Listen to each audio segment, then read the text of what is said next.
महाराज बुद्ध आ गए।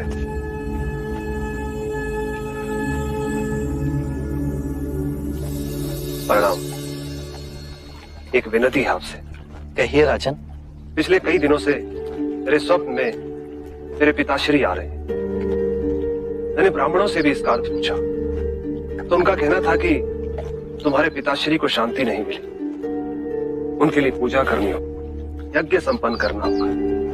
आप तो परम ज्ञान का स्वरूप है, तो विनती है आपसे कि पूजा विधि आप ही के हाथों से हो, जो मेरे पिताश्री तक पहुंचे, उन्हें मुक्ति मिले, जीवन मरण के इस चक्र से वो मोक्ष पाले। अवश्य राजन। आप मिट्टी के 2 घड़े मंगवाइए, एक में घी भरवाइए और एक घड़े में कंकड़ पत्थर भरवाइए, और उन दोनों घड़ों के मुंह कपड़े से बंधवा दीजिए और उन्हें लेकर नदी के तट पर आइए। मैं वहीं आपकी प्रतीक्षा करूंगा।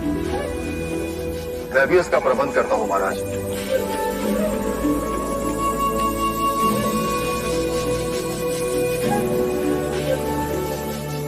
महाराज, अब आप इन दोनों घड़ों को पानी में डाल दीजिए।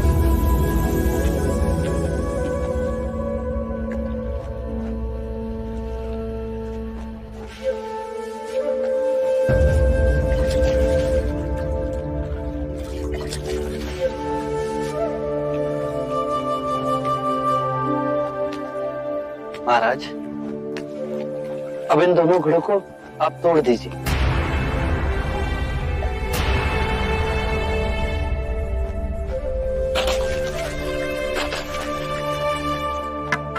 महाराज, अब आप ध्यान से देखिए कि ऊपर उठ पानी पर तैरने लगा।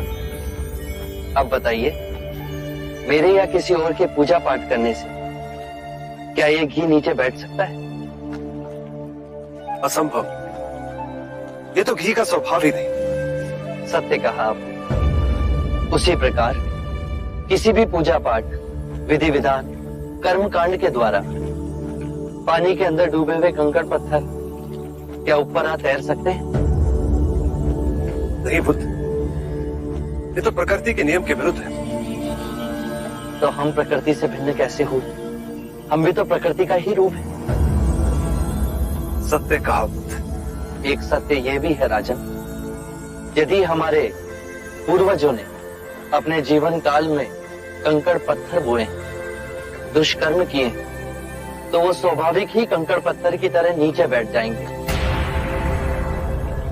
और यदि उन्होंने अपने जीवन काल में सत्कर्म किए, तो स्वाभाविक ही घी की तरह ऊपर आ तैरने लगेंगे। जो बोएंगे वही काटेंगे। परंतु इस शरीर रूपी जीवन काल में ही नहीं, अपितु इस शरीर रूपी जीवन काल के पश्चात वाली यात्रा में भी हम जैसे कर्म करेंगे वैसा ही फल मिलेगा। अब बताइए, इस प्रकृति के नियम को कोई पूजा पाठ, कर्म कांड, विधि विधान, यज्ञ हवन मिटा सकता है?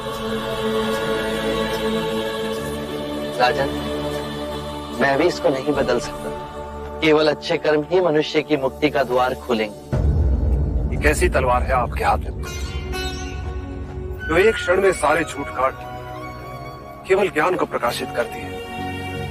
ना जाने कितने जन्मों और भटकता में यदि आपकी कृपा ना होती। इस एक क्षण में आपने अपनी अदृश्य तलवार से मेरे अहंकार का सर भी काट दिया। धन्य है प्रभु।